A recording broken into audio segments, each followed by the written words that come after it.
I have shown that ability level is important for the development of societies, that there's a large difference and that these differences are stable across tests, environment, and time. What we know today about the difference between natives and immigrant in ability? Maybe it could be that there are coming people from, on average, low ability countries, but the elite is coming. Or maybe the environmental quality of, for example, United States schools or German education system or what else, or France, even if it's not so good, it's better than in the developing countries, is so good that the immigrants could catch up and achieve a similar level.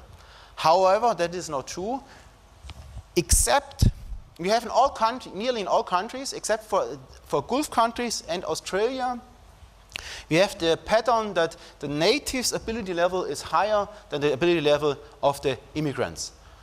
Only in the Gulf countries there's a large positive gap favoring immigrants and a small positive gap for Australia. And the largest negative or very large negative in the Western world we can find here in Scandinavia and in Central Europe. In Germany, there's a difference between natives and immigrants, average cognitive ability level of 8 IQ points. And here I calculated the gains or losses by migration, also considering the percentage of immigrants. The larger is the percentage, the larger are the effects, and the largest negative effect we can find for Central Europe, because we have many immigrants at a relatively low level, but consider the recent refugee immigration is not included. We have until now no numbers. Blue means immigrants have higher levels. Australia, Gulf countries, and Ireland, Kyrgyzstan, Moldavia, but Moldavia and Kyrgyzstan, we have not so much reliable data. Have migrants on average the home country ability level? Yes, on average this is true. Usually immigrants represent about the average of their country of origin. There are some important exceptions: Iranians in US, Indians in US and West, South Africans in Australia and New Zealand. And we have here, and we have here some systematic research based on PISA by a Dutch sociologist, Jaap Dronkers. He reanalyzed PISA data, and he has shown that the ability level of immigrants of one country are roughly similar across different immigration countries. For example, the Portuguese in Germany are similar to the Portuguese in Luxembourg. Not identical, but similar. They have similar ability levels. And if you want to predict ability level of immigrants, it is more important to look at the home country, the country of origin ability level, than at the ability level of the receiving country. When you want to know the ability level, for example, of Arabians in Germany, you have not to look at the ability level of Germans, but at the ability level of Arabians. Here, a strong effect of home country. But there's also some effect of the receiving country. There's no zero effect. And you can compare the ability levels directly of the two of the immigrants with their home country, with their country of origin. And there's only a gain of 1 IQ point by selection or modification.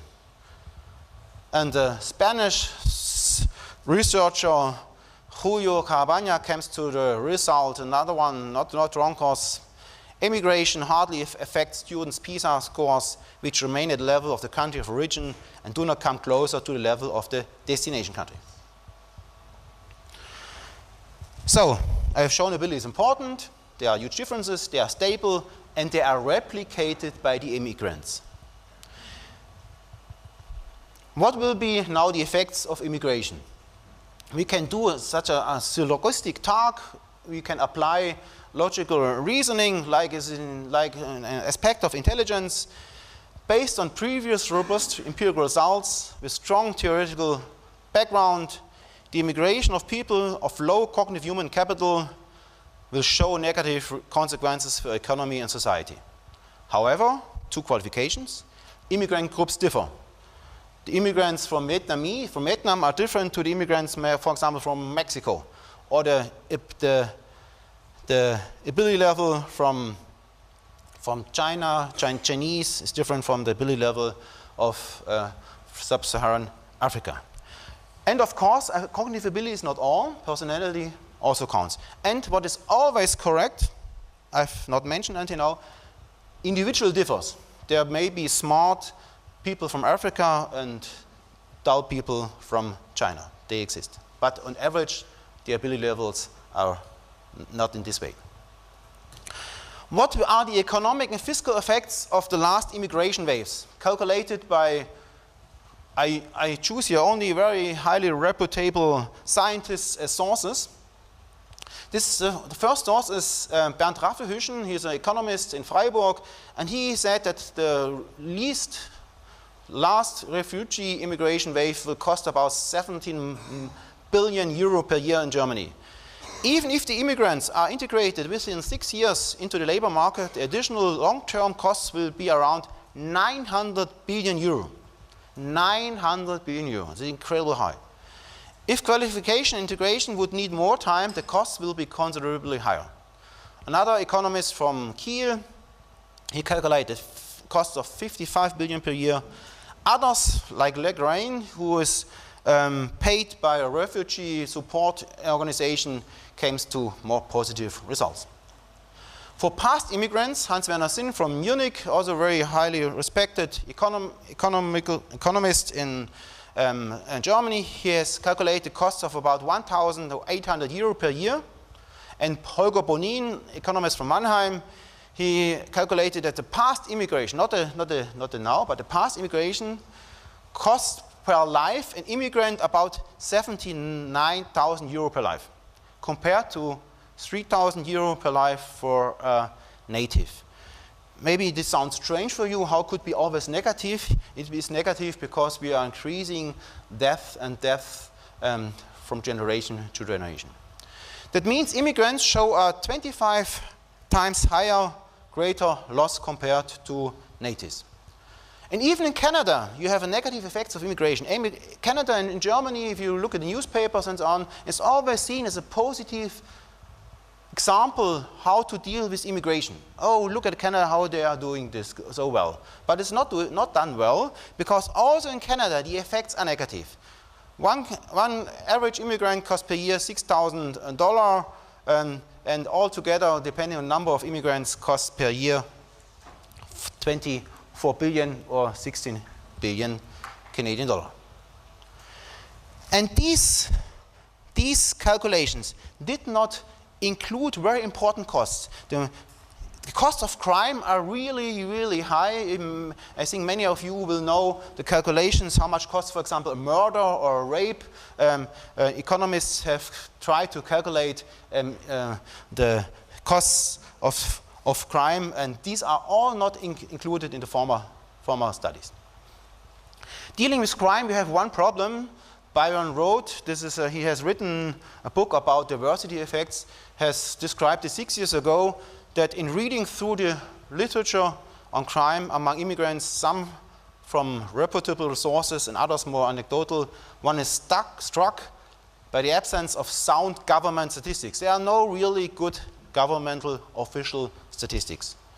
This is still today the case. There are many somewhat hidden single reports, but usually the ethnic or religious background is not mentioned. And of course, two qualifications. Immigrants are not identical to different immigrants from different countries. There are huge differences. And of course, men show much more crime than women, and younger men much more than older men. And especially risk group seems to be immigrants from a certain geographical, cultural background. This is an opaque term. We want to continue this conference also in the next years, so I have chosen this term. Kierkegaard, this is not a philosopher, this is a young Danish linguist who has given up to study linguistics. He has done some studies to predict the crime level of individual immigrants in different countries, and he's shown that this geographical cultural background is predictive for crime. It's similar predictive to home country IQ, but more predictive than home country GDP. And the similar level you have for the Netherlands. So the cultural or geographic effects are robust across countries and controls. And a second study from Noah Cowell is a young sociologist from Oxford. He has tried to predict terrorism level in different Western countries. And the terrorism level in Western countries is higher the more persons you have of a group with a certain geographical background.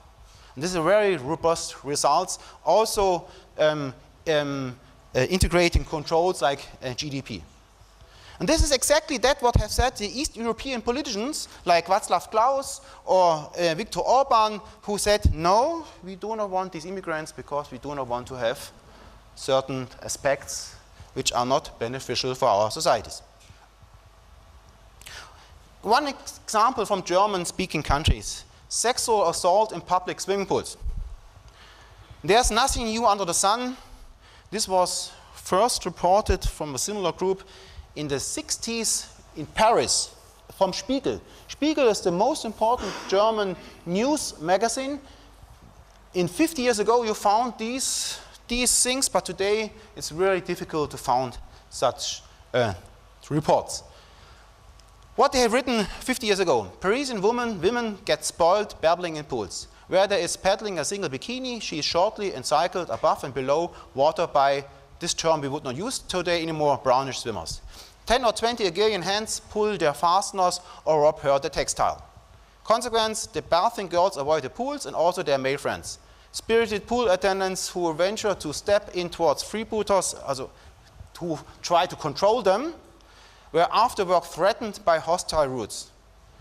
Parisian police was set to the task to cope with a colony of 200,000 Algerians, which represents only 3% of the capital's population, but which is responsible for 32% of homicides, 39% of car thefts, and 58% of theft using firearms. What is not here written, you need to consider age differences and sex differences. Also, if there are more male young Algerians compared to French, this is not done here. But I assume, and still today, even if you do this, you come to higher rates. We have this was written 50 years ago. We have the similar problem today in Germany, Austria, and other countries. What is not written here in this report is we have today also problems with terrorism and some psychopathical violence I will later shortly mention. You cannot find this in traditional German newspapers, but there are privately organized news blogs or people, for example, this site, Einzelfall Map, run by 4 women and 1 man who count every, for example here, swimbad occurrence, swimming pool occurrence. One example, from one day in the summer, on 21st of July, we had sexual assaults in Lower Saxony, in Hesse, in Baden-Württemberg, in Bavaria.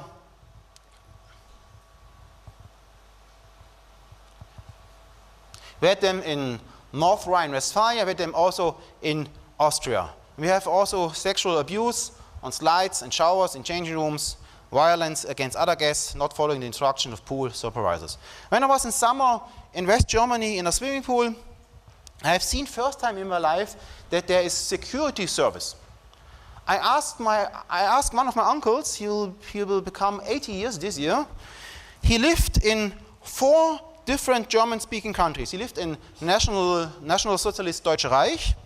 He lived in Socialist Eastern Germany. He lived in Western Germany, and he is living now since 40 years in Austria. He lived in 3 different political systems, 4 different German-speaking countries, and he had made so many trips when he was younger in his life to all over the world. And I asked him, have you ever seen in your life security service in the swimming pool? And he said to me, no. He has never seen in his life anywhere security service. And these are also additional costs we have to add to the costs before mentioned. Further examples, violence in sports. Here also many times mad violence, like done by Zinedine Zidane in his fast game and the final game of the Capo Mundial, I don't know what to say in English. Or you have pathological violence against own wife, against own children, against relatives, For example, in 2014, an Afghan dentist killed in religious delusion his own family. You have rape and group sexual assault, Cologne, Stockholm, riots, France, Sweden, England. And you have increasing violence against Jews in Belgium, in France, Sweden, starting also in Germany. And this leads to the Jews decamp for Israel. More and more Jews are going to Israel. These were special effects of a special kind of immigration, but you have also effects of diversity. I will conclude, I will be ready in 6-7 minutes. We have also diversity effects independent of the special characteristics of the immigrants. The ability level of the natives is somewhat affected by diversity, but the ability level of the immigrants is much more affected by diversity. It means the more immigrants you have in a class, the lower will be the average achievement level, average learning level in a school.